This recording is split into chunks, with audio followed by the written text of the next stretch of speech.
Dinas Kesehatan Kota Kendari menyebutkan terjadi peningkatan kasus TB MDR selama periode 2022 hingga 2023. Iya, hal ini disebabkan banyaknya pasien TB yang tidak menjalani perawatan hingga tuntas.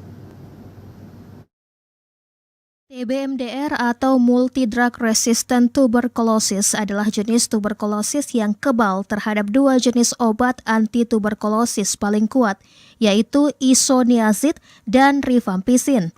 Kondisi ini didorong oleh penularan tuberkulosis antar manusia serta penanganan yang tidak tepat, sehingga dapat memicu bakteri penyebab TB untuk mengembangkan daya tahan terhadap obat anti-tuberkulosis yang diberikan.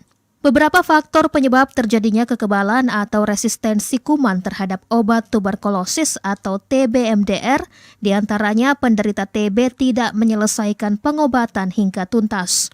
Pemberian obat yang salah dari segi jenis, dosis, serta frekuensi pengobatan, kualitas obat yang buruk, serta ketersediaan obat yang terbatas. Untuk di Kota Kendari, meningkatnya kasus TB-MDR lebih disebabkan karena pasien TB tidak lagi melanjutkan pengobatan hingga tuntas karena merasa kondisinya sudah membaik.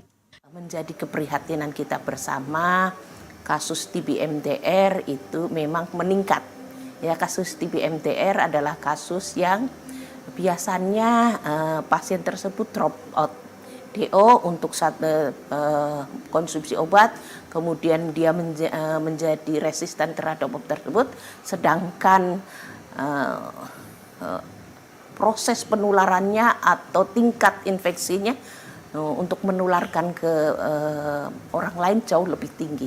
Dan kalaupun dia memang harus berobat ulang, itu tidak hanya konsumsi obat secara oral, tapi juga harus dengan menggunakan suntikan. Dan itu setiap hari selama paling tidak 2 bulan, terus-menerus. Kepala Dinas Kesehatan Kota Kendari, Dr. Gigi Rahminingrum menambahkan, saat ini Dinkes telah menjamin ketersediaan obat bagi pasien TB, dan pengobatan TB di puskesmas sepenuhnya ditanggung oleh pemerintah. Sehingga masyarakat tidak perlu merasa khawatir dan dapat menuntaskan pengobatan TB hingga benar-benar dinyatakan sembuh.